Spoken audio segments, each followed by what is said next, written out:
Thank you.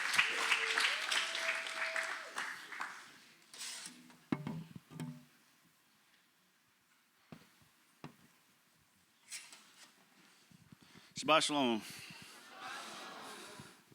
That's got me on a clock. Maybe. This week's Torah portion is from Numbers 13, verse 1 through chapter 15, verse 41. I can pronounce the first part of it, Shelach Lakal, send on your behalf. And just kind of give a brief overview of what was going on there in this 3 chapters, all tied together. The worship service and what Joe just said kind of ties into the Torah portion. We'll get it there in a minute. But at first, God commanded Moses to send men on Moses' behalf to check out the land that he promised. And he gave them instructions what to look for. What is the land like? The people living there, are they strong? Are they weak? Few? Many? Is the country good? Is it bad? Are their cities open? Are they fortified? Are the land, can you get food or not? Is there wood? And also get fruit from there. Well, they did collect fruit. They got grapes and pomegranates and figs. They were there for 40 days. And they admitted that it was a land flowing with milk and honey.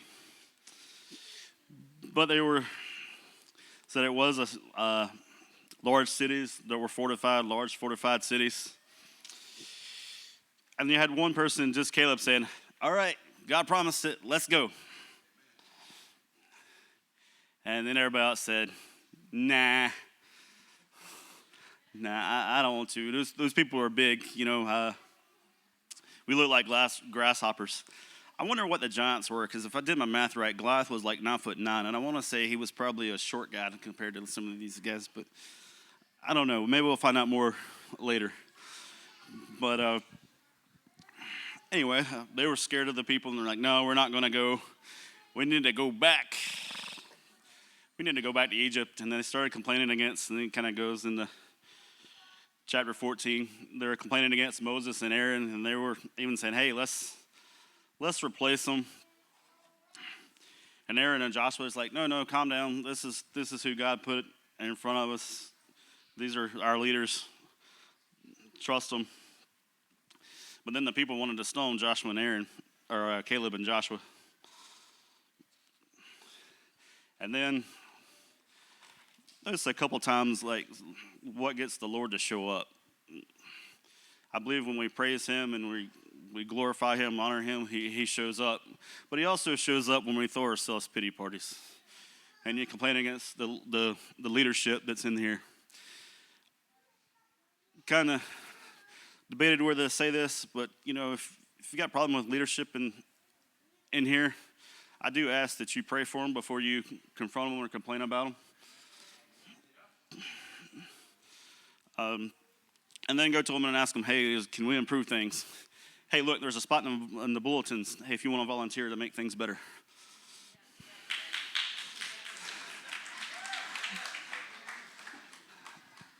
They didn't know I was going to say this, so.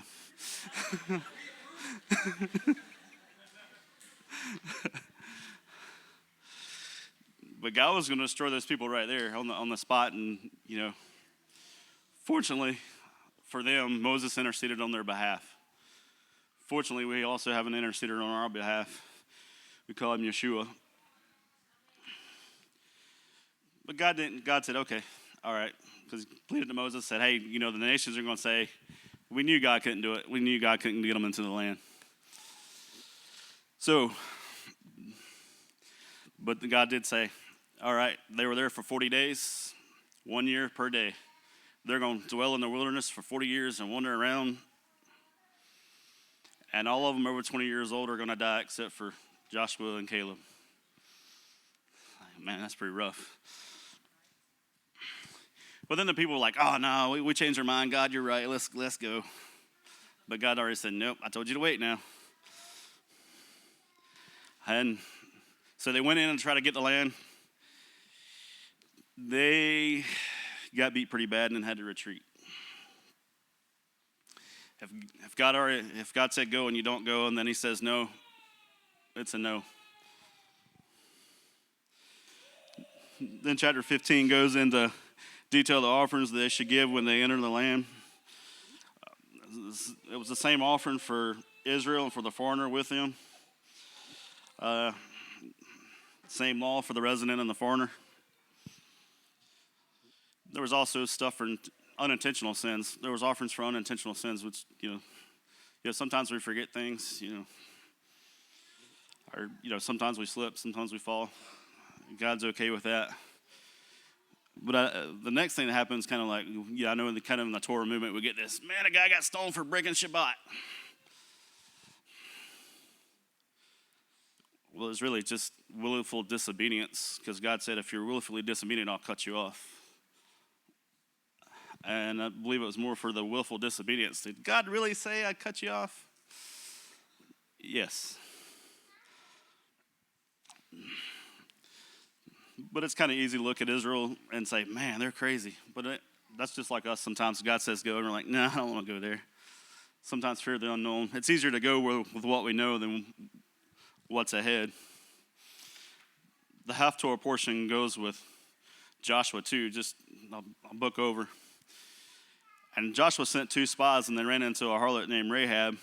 And she says, hey, we've heard what God did to get you out of the land of Egypt. I'm scared of you. I'm scared of the God.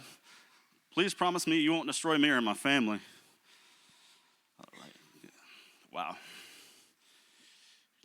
The songs today we're talking about God's ways are better. I'll kind of end with this. If God says go, we need to go. If God said, I made the promises, he's already made the provisions.